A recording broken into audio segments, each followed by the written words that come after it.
Welcome, Seeds of Silvertree. I almost didn't do a video today. I didn't do a video yesterday. I missed a couple of days, and I don't know, I'm in the middle of moving around, but I feel like I'm exactly where I need to be. If you hear music or like a low drumming sound, it sounds like a guitar. It is a guitar.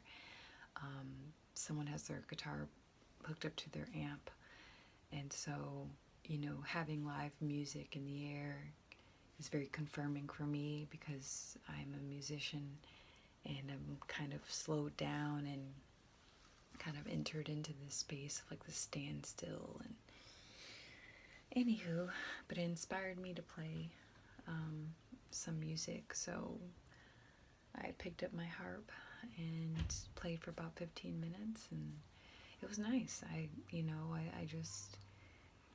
really enjoy the new place, though. It's exactly what I needed. It's this nice sleepy town, you know, and it's not too crazy and busy, and everyone's scared of each other.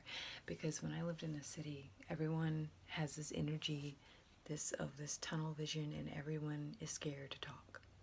You know, everyone is scared. Everyone wants to mind their own business.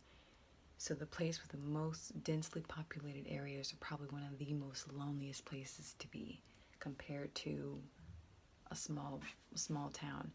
I went into a grocery store, man, and everyone spoke to me, and then you know you're in a friendly place when they ask follow-up questions, not just hi, how are you? No, it's like they're like, oh, are you having a good day?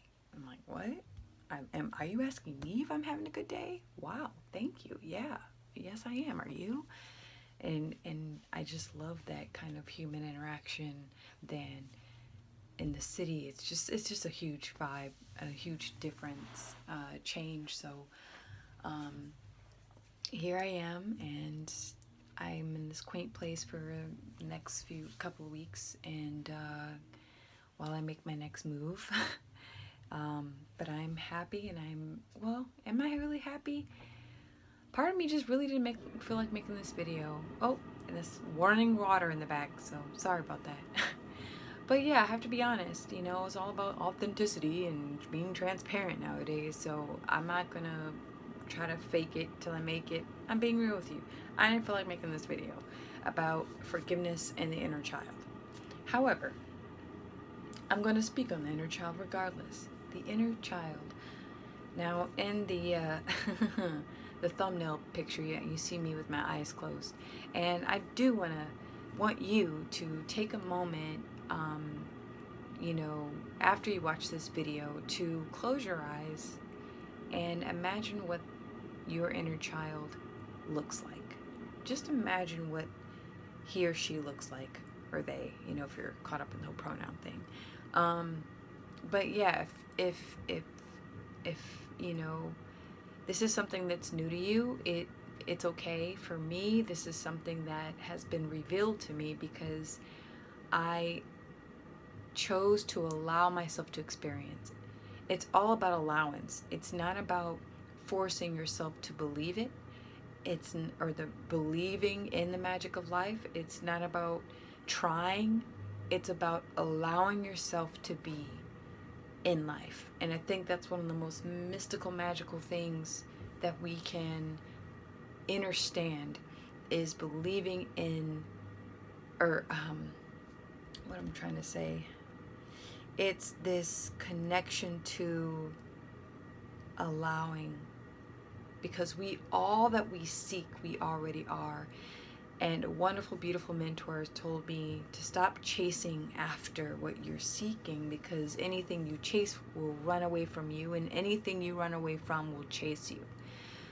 And when it comes to our inner child, we numb ourselves we calcify, we become calcified. Life experiences, the nature of our society and our cultures shape us and sculpt us into these calcified beings. And I say this because, and I only speak from personal experience and from knowing. I can never speak from a place of not knowing, because that's, to me, again, it's about being or speaking and doing with integrity and honesty. So this is my personal experience with dealing with or perceiving how human beings become calcified. And I work with children, so for the past several years now, so or a few years, not too long, under a decade. But my experience with working with children, I will say this, and connecting to my own inner child, I will say this: we are limitless. So before we come into this world through our mother's portal, okay, we are boundless, limitless, all of light. We expand beyond. We are consciousness itself. There is no in front, behind, left, right, up, down, wrong, right, white, bright, light, black, darkness, hate, all this stuff. We return back to oneness. We become oneness. We become one with all that is. And then we choose, or we're, to experience this life yet again. And when we come into the life again, we go through this space of spiritual amnesia, where all of our memories, our remembrance of who we are, is wiped clean, okay? You come in, and you're in a capsule, you're in this beautiful vessel called a human, and we condense all of our might, all of our consciousness into this beautiful vessel, into flesh, this mystical, spiritual, biological machine, I like to call it. Yes, I said that. Okay, and this human body has its own memory, its own genetic encoding, its own nature, way of being and acting, okay, passed down from the ancestors that came before in the bloodline. But as a consciousness, we enter in this capsule, and all of us, all of our light, all the whole being, okay, that makes that we're part of, all of it condenses itself into this tiny vessel, into a little tiny cell, okay, your mother and your father, and then it grows and grows and expands, and you expand inside your mother's womb, inside her portal, and then those 9 months are up, and then your mother pushes you out of her portal, and here we are, right? And you know nothing. You're wet, you're cold, you're scared, and you're in and out, right? I have a personal experience of holding a newborn baby. Okay, and it's very, very interesting. When you're holding a newborn baby, one eye is like a little closed, one is a little bit open, their mouth is a gap a little bit. They're all squinched up, they can't move, they're very weak, and they have this bright, bright cry. It's very high pitched, and they just can't do anything for themselves. But there was a moment I was holding a friend of mine's child, and when I was looking into their eyes and feeling them, it was like they were in between worlds and dimensions, in between time and timelessness, in between infinity and this world. And it was it's very interesting transition for consciousness into this realm, into the earth. So, getting to the inner child, okay. So after a few years, or the first year of life, you finally learn how to walk, you grow some teeth, you're still pooping on yourself, you barely know how to speak, you learn who mommy is, you learn who daddy is way early on, but you begin to identify voice and facial expressions, and what's angry, what's happy, what's sad. You learn these things, and then you develop reasoning skills, okay, which take a few years, okay. All right, about I think around 8 or 9 you start to develop reasoning, I think. Before then, it's kind of like, you know, children need a lot of guidance. They need a lot of guidance. And so yes, you're this beautiful bright being, this child, and you have all this condensed energy. And people are very quick to, nowadays it's like, oh my gosh, my kid has ADD or ADHD, ADD, they can't sit still. I'm sorry, but when you have a whole vast consciousness, a whole ball of light, think of the sun. Think of the sun. That's what we are. That is a great example of how much light and electricity and power we have as a being, okay? As an individual being. We can barely look at it. We feel the immense heat from the sun, but we can barely keep our eye on the sun. I mean, if we do that, we blind ourselves, okay? That's how powerful we are. That's how bright we are. And imagine putting the sun in a vessel. So when you have a child bumping off the walls and just nonstop, and I've seen this in the classroom, I've seen this at a nanny job with the kids, just they can't. You take them outside and they're just like boink, boink, boink, boink, like just boom, boom, boom, boom, boom, boom, boom. It's very quite interesting. But now in modern day society, we will pop those pills, you know, get them to sit down and shut up and get them to do their homework and get them to say yes ma'am, yes sir, and you know, and to numb it, to kind of condense them, to make them dense. Children are not dense people. They're not dense individuals. They are not. They are they are very mystical, magical, imaginative. Man, I wish I could match their height of energy when I play, you know, imaginary games with them, and you know, they love that type of stuff. And then they learn to not like it. They learn the rules of the world, the laws of the world, the social norms of the world, the labels of the world. They dense themselves, they harden themselves, they're hurt, they're wounded, they're traumatized, okay? I mean, it could be some things from in our perspective as adults, it's so slight, like, oh, sit down, why don't you just shut up? That could hurt them and traumatize them in ways you never know. You never know until years later, right? Or it could be something that's a really big deal, like, you know, a child becomes homeless. A child is torn away from their family, put into foster care. That's, you know, a child loses a parent. A child is abused or sold. Yes, still goes on to this day. Yes, that's a whole nother thing. But the calcification that I see as an energy worker, it's of the heart. Okay, it's of the heart. Women, and what's really interesting is that women and men are very different when it comes to these things. Men, when a man has a calcified heart, it is, I connect with men on that level very quickly. With women, it's very different. You know, we women connect with our inner child through our womb, which I will get into another video because it's very powerful when we get in the subject of forgiveness and forgiving the mother. But women are connected directly to with the heart through the womb. Men, I'm not sure where, you know, but men are more prone to having calcified hearts. Okay, men are actually at a higher risk of dying a lot earlier in life due to heart disease, due to stroke, due to circulatory diseases of the blood. It's the lack of flow all throughout the body. It's, you know, having blockages, right, in the blood vessels. It's the weak heart, or a heart that pushes too hard. In men, that kills them. It just, boom, they're good, they're healthy one day and gone. Stroke, heart attack. Okay?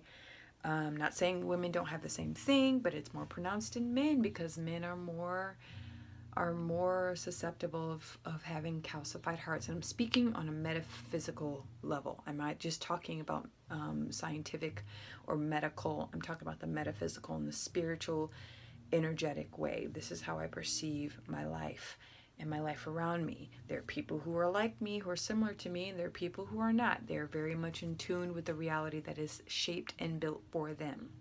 But for me, and for some others, I see things and feel things in a very subtle, energetic way. And so when dealing with men, the inner child with men, I will literally see this ball of light within the heart. Okay, beautiful, beautiful, beautiful, soft silver light. And then I'll see what's wrong with their inner child. I'll either see a very sad or angry child that's them, that they've neglected. And you know, and it's actually quite beautiful when I begin to tune into that space to I start to decalcify the heart, and the heart slowly opens up. And that is when a man feels safe. I'm talking about masculine energy. When a man begins to open, he opens up here. Okay? All right? Women think, oh, he's open down here to a certain extent. Okay? But that's his true nature, right? But here, when a man begins to open himself, he tunes into the feminine energy that he protects, which is his heart.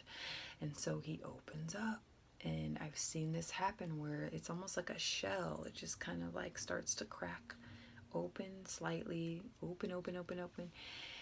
And you know, my personal experiences I've had with men with calcified hearts, they, you know, most of them are either very macho, you know, very, very macho. And they have a very strong masculine presence, or not at all. It doesn't matter. I mean, you can have men who, you know, typically are a little bit more, I don't want to say feminine, but very, you know, just chill type of guy, but they still have that armor around their heart.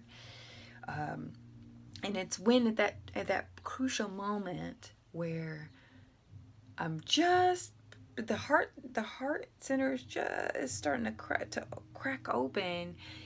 One or two things: the man will close and shut down even harder.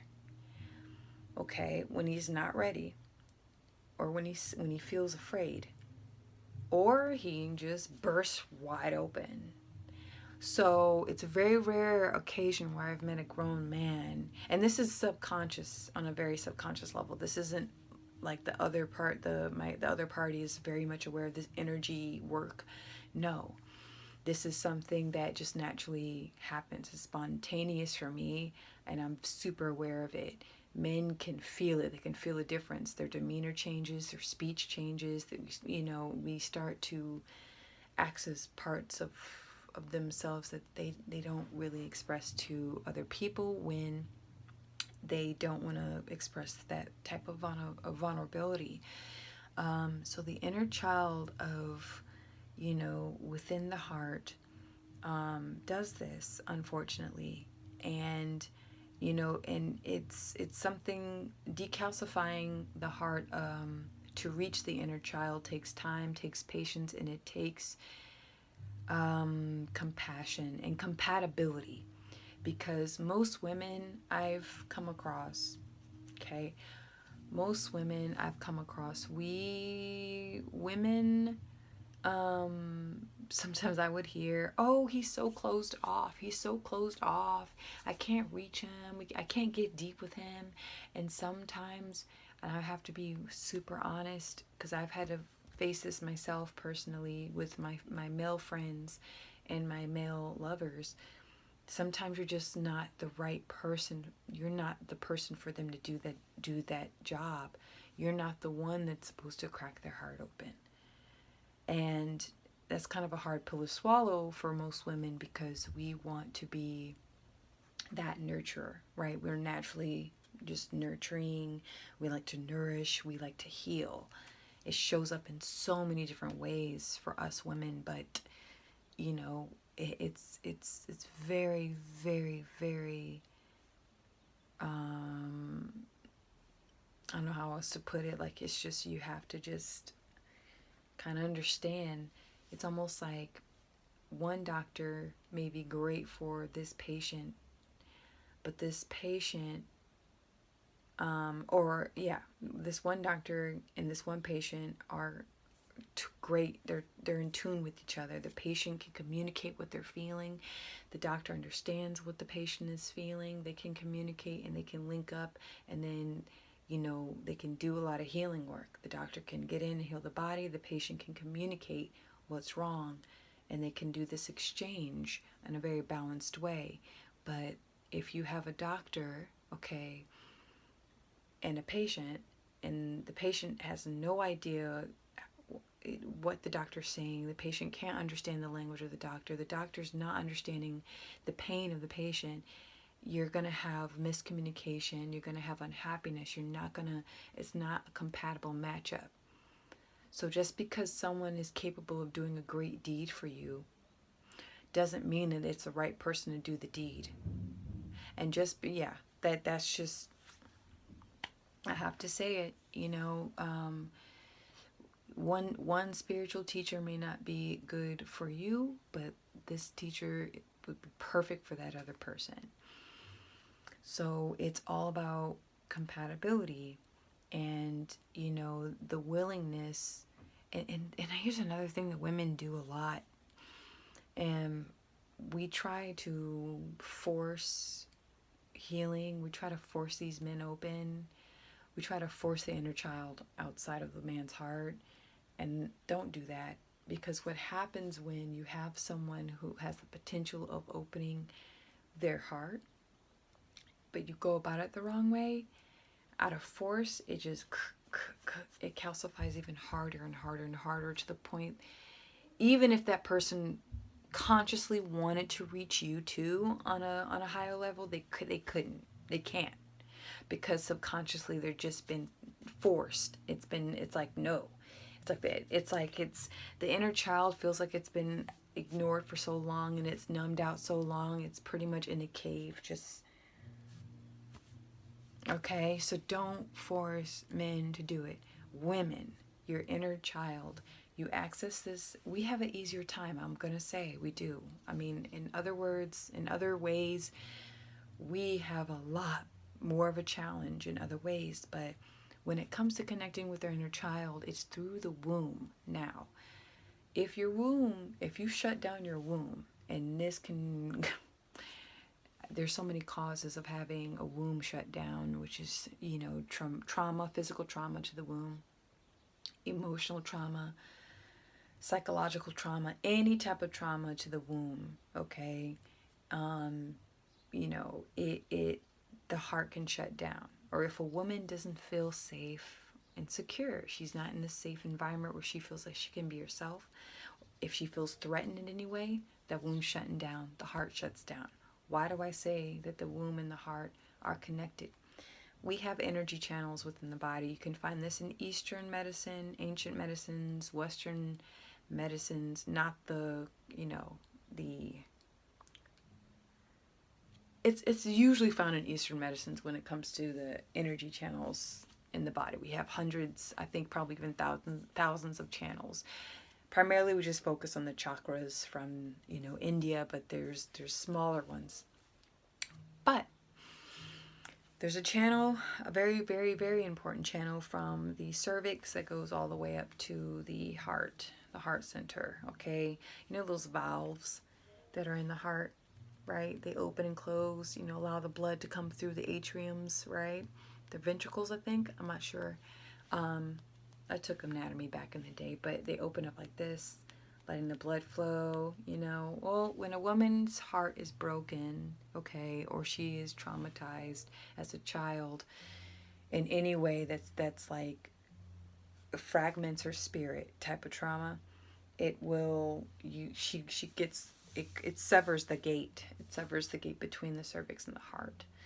And so the woman loses her innocence and her you know, her inner child, that type of joy, that of free liberty, free liberation, just a very freeing, free flow type of energy that children have, that's gone. And the same for men, that's gone too. And so it, again, locating the calcified heart, this is what I do. It's a practice that I do sometimes to tap the heart. Okay, I want you to do this exercise. You close your eyes after you watch this video, and close your eyes, or you can ball up your fist like this, and it's almost like you're knocking on the chamber of your heart, your calcified chamber of your heart, and you knock. Like you're knocking on the door. You're not forcing it open, you're just knocking on it, okay? Don't hit yourself so hard that it causes bruising or anything, but just enough where you feel it in your breastplate, okay? And do this for about 5-10 minutes, okay? You can do this first thing in the morning or at night, all right? But do it in a state where you're relaxed, okay? Now, I say no longer than 5-10 minutes because it does, you know, this is a very sensitive spot. It's very sensitive skin here, especially for women. But it's almost like you're saying, you're knocking on the door saying, hey, who's there? Who's there? You know, you're subconsciously letting yourself know, your inner child know that, hey, someone's knocking. Someone wants to speak to you. Because a lot of the time we fragment our aspects of our consciousness to the point where they can turn on us. And it can become almost like a demon. You know, people run away from that word a lot. Demon. Oh, you know. No, a demon is just an angelic part of yourself that has been avoided, forgotten, traumatized, hated. Neglected. So do you think an angel that's been treated that way for a while, and then that angelic part of your consciousness is going to look all happy and bright with wings and light and rainbows? No. It's going to turn into a beast. Okay? Remember the movie Beauty and the Beast? There's beauty in the beast. There's beauty in the beast. Remember that.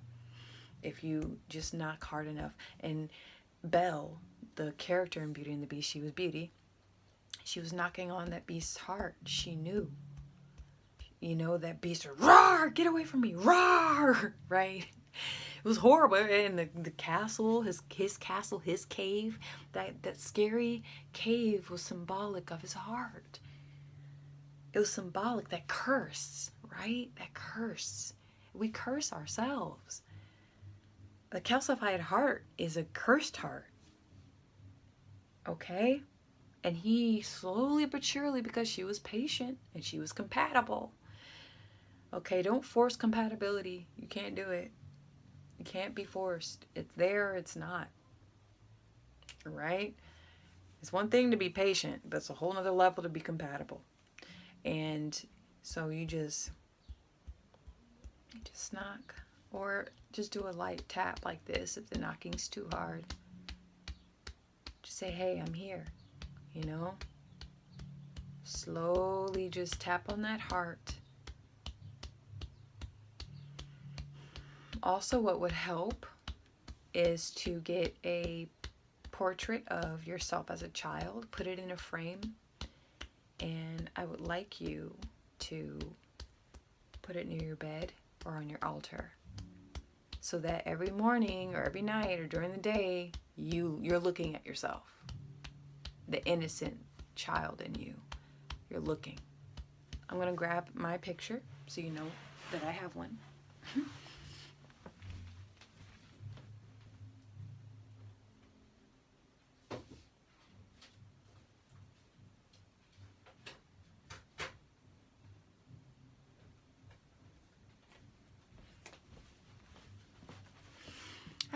And this is little Bambi. That's me. Look at that eye. There's a story behind that, but I'll save that for another time. That's me. This is Bambi. Right here. Okay? Right there. I carry her within myself.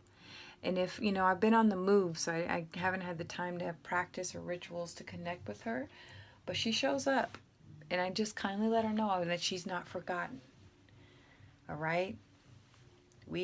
All the neglect and the hate and the trauma, all right, that we've received as children, we end up doing it to other people too, because that's all we know. Okay? We end up doing it to our own children, and we work so hard not to do that, at least some. I can't speak for all adults, but we do, because I know some parents, they just try so hard to show up, and the harder they try, I feel like that's when like they slip up, okay, because because they haven't listened to what she or he has to say. They haven't. But when you make time to listen to your inner you, okay, oh man, it's beautiful. Then you can see your child for who and what they really are, and not what you want them to be. I want to say this because I'm losing light, so but I can't lose light if I'm the sun. Okay, anyway, so I'll say this. One more exercise is this. I want you to choose someone that you dislike. Okay? Choose someone that you dislike, you don't vibe with, you're not compatible with, okay? When they call you, you get a text from them, you're like, oh God, and you roll your eyes inside, or you sigh, oh God, it's that person again. Or, they say something, you just want to like, just kind of slam the door in their face. Think about that person, okay? And I'm not talking about someone that you love. I'm talking about someone that you were like, if it weren't for certain circumstances in life, you probably wouldn't be friends with them, or they probably wouldn't be in your vicinity. Okay, that person. And I want you to picture their young little self, their little person. And every time they get on your damn nerves, or they say something hurtful or harmful, that's their inner child saying it. The wounds of the inner child are real. And the voices of the inner child are real. Okay? But when you have the ability to tune into your inner child, you'll be able to see and tune into all inner childs of the world. So that when you look in the eyes of your enemy, or what you think is your enemy, which is your teacher. Your enemy is your teacher. I know. They're your teacher. Any person that gives you a hard time in life, or that challenges you in your path, look at them look into their heart and see their inner child. And things will be revealed to you more than you'll ever know. You really, really, this is, man, because children to me are the closest thing to God. Yes, I speak on forgiveness, obviously, but I'm talking about the physical, like children are the physical manifestation of the closest thing that anyone could ever be to God. Okay? Thank you so much. I know it's getting dark, but remember, shine like the sun. Okay? Shine like the sun. What? Shine like the sun, because you are a star. We are star beings, or whatever. What's that new age? Starseed. Oh God, that new age stuff, man. Don't get caught up in that. Keep it simple. Keep it simple. Your inner child. Listen to her. Listen to him. Okay, and then, we'll get into it tomorrow. Take care. Wholeness, please check out my second YouTube video, Sounds of Silvertree. I'm working on the playlist for this weekend because I need to make up past two, or the one I missed last week. Thank you so much. Please visit www.silvertreesounds.com for a personal free reading by moi in our Silvertree. Thank you so much.